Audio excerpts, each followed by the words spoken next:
پن رکورد پادگان رفت. نمیخواستم تو بیفتی از چشام، نمیخواستم بمونی بازم به پا، نمیخواستم ببینم عشق تو رو.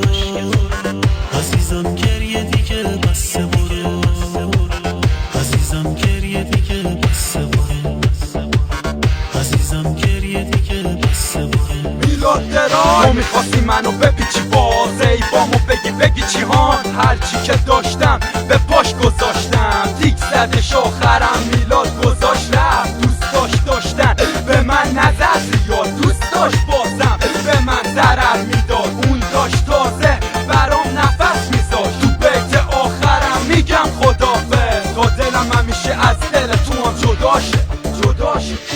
نمیخواستم عشقمو ازت بگیرم، نمیخواستم تو بمیری تا بمیرم، نمیخواستم میدونستم تو بری تنها میمیرم، میدونستم تو بری تنها میمیرم. نکنه بیا خسته شدم و تقصیر من نیست نبوده، گریه نکن که قصت تو نیستمونه. زخم زبونات تو دلم جاش نبوده و در دل نکن به روی تو بسته شده. یادگاریات از عکس پارمونه، بالم نیا تو به یه گل مرگ اونه. دوستی با تو برای من درسی شده که دیگه نذارم کسی با من بازی کنه. نمیخواستم عشقمو ازت بگیرم، نمیخواستم تو بمیری تا بمیرم، نمیخواستم میدونستم تو بری تنها میمیرم، میدونستم تو بری تنها میمیرم.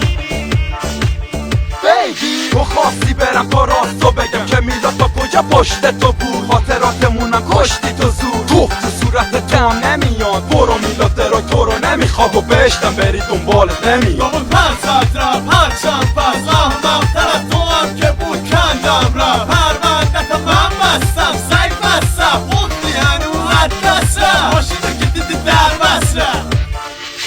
نمیخوام بیشتر از این شکست شی، نمیخوام با هم بیایی که خسته شی، نمیخوام بیشتر از این شکست شی، نمیخوام با هم بیایی که خسته شی، نمیخوام که بگذرم به سادگی.